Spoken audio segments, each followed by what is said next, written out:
Reminder, so at the start of this month, we got a really cool new event, the YHWACH epic raid, and I want to make a video talking about it because I am really excited for this. And as you can see, I am finally, I think it's the first time this year, and we're 10 months into this year, I'm finally rocking a familiar because, as I mentioned multiple times in the past, they have lost their charm on me. I don't really care about them, but look at this. Look at this little chap. Tell me that's not cute. I can't believe I'm calling a YHWACH cute, but look at that. That is the best pet in the entire game. We can tap on him. Look at his twirls. Ah! Let's see what he does next. Look at him. Have you ever seen YHWACH do a front flip or a back flip?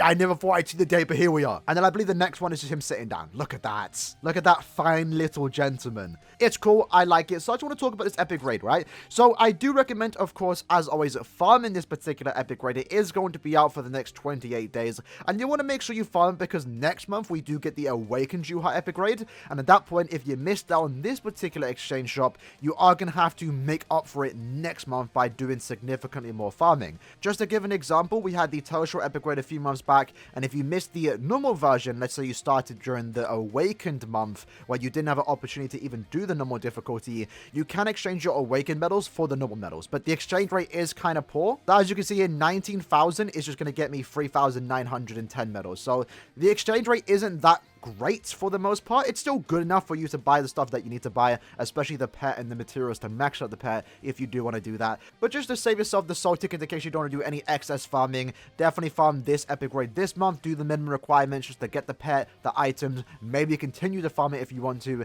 and then you can max out the pet, awaken the pet next month, and then start re-rolling for the familiar skills. As always, because I'm sure someone's going to ask this, if you are wondering what skills you should put on your familiar, again, we can't do that till next month on this particular pet. You want to put full stam or low stam. That's what you want to do. Majority of the time, you're going to be going with the full stam build because very rarely do you ever rock a low stam build in epic raids. And this pet, of course, does have bind damage, so it is going to help you go against this particular YHWACH epic raid, which is what the familiars are designed for. Now, for those wondering, this epic raid is super easy, mainly due to the fact that this boss only has 15 million HP, but do understand next month when the Awakened version does drop, he is probably going to have 50 million HP, so it's going to take a lot longer to actually kill the boss, and that's when it's going to be a tad bit more difficult, especially depending on the bonus characters. Now, the bonus characters this time around, again, are absolutely amazing. We have the 3 new 1000-year Bloodwood characters. If you have them, you're probably going to be going through this epic raid very quickly. At the same time, we also have some really good characters here, but most importantly, we have some Linkshot characters featured here, right? So if you are someone that wants to farm epic raids for Linkshot potions, it's definitely recommended if you want to do that here.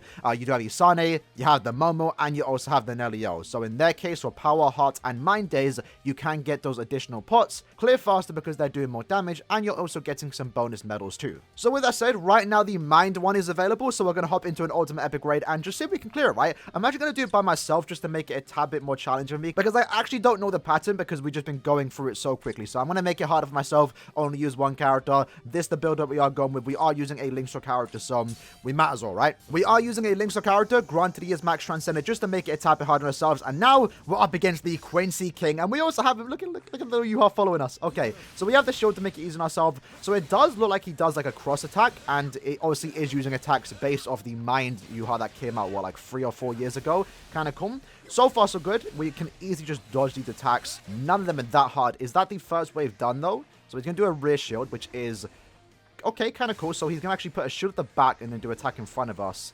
Oh, we get locked. Okay, that's why you want the bind. Interesting. Okay, that's why you want the pet. I'm stuck. I can't move. Oh no, I'm about to die. Oh shit. Yo. Alright, so we probably don't want to do this by ourselves then. Or I probably should just try and clear fast enough. So I actually never knew that. Again, when you're playing with 5 other people, you're very rarely ever going to get to that part. But that would definitely be annoying, especially when you are attempting the Awakened epic raid. So you definitely want to make sure you work on that pet just to make it so it's easier for everyone when we get to the Awakened version. But I'm kind of curious, does he do that type of attack again for any extra phase? I would assume he probably does it on the 3rd phase. So it looks like he's doing some L-shape attacks. Okay. That appears to leave some puddles on the floor, potentially slow from the looks of it. This epic raid is definitely going to keep you on your toes, since it does, like, wherever he attacks, wherever there's the safe spot, he's then going to attack right after, right? Now, in this case, he wants us to go to the top, and he's going to put some shields on. So if you attack the shield, you get sent back. So now we have to go here, and that's when the shield does go away. You don't want to attack straight away because the shield does appear to still be there for the most part, Do we have any weakened defense? It looks like we do, actually. Nice.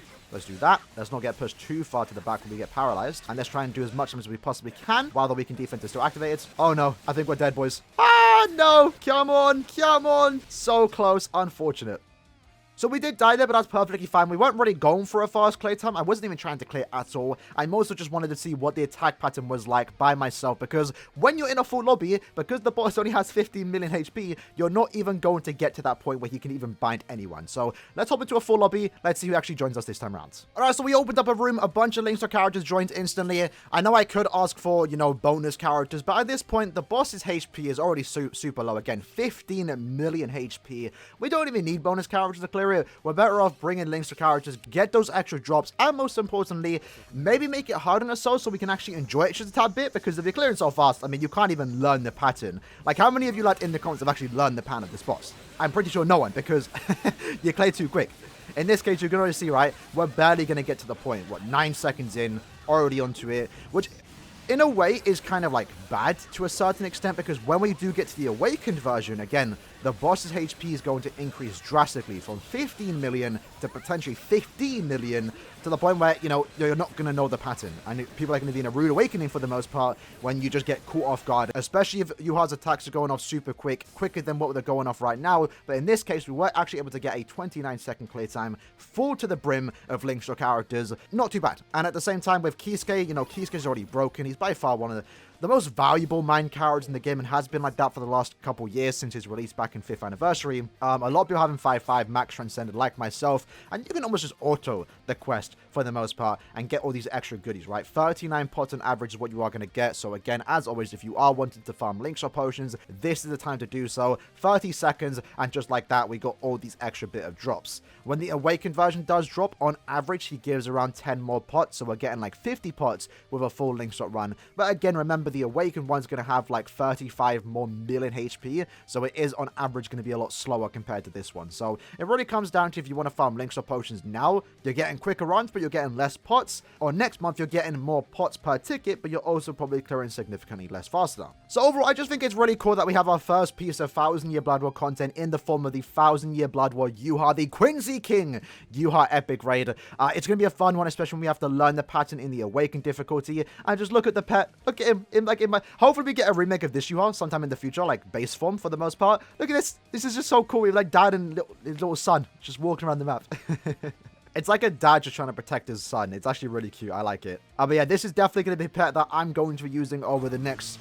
I don't know when I'll replace it. I'm not too sure what boss we could get next 1000-Year Blood War related. Maybe certain types of Quincy's. I'm not entirely too sure. Maybe they could do someone like Gerard if we ever get around to doing that. I'm not really too sure. I'm waiting for a Aaroniero epic raid. I think that would actually work quite well for the most part if they want to do him in like his resurrection form. But I would gladly take a YHWACH epic raid and a YHWACH pet. He just looks absolutely adorable. At the same time, it's really cool to see this boss that we actually were going up against a minute ago have attacks based off this particular YHWACH. So you can see these attacks referenced in the attack pattern when we go against YHWACH. So yeah, overall, just a really cool event. Haven't really cared much about the epic raids, like characters themselves and also the familiars, but this one has definitely piqued my interest and therefore making a video. So hope you guys enjoyed this video, just talking about the epic raid. In the comments below, let me know who your favorite familiar is. I know mine previously was Osushi and maybe the YHWACH cat pet, but now it's baby YHWACH finishing up the quest with daddy YHWACH. Hope you guys enjoyed the video. I'll see you guys next time. Peace.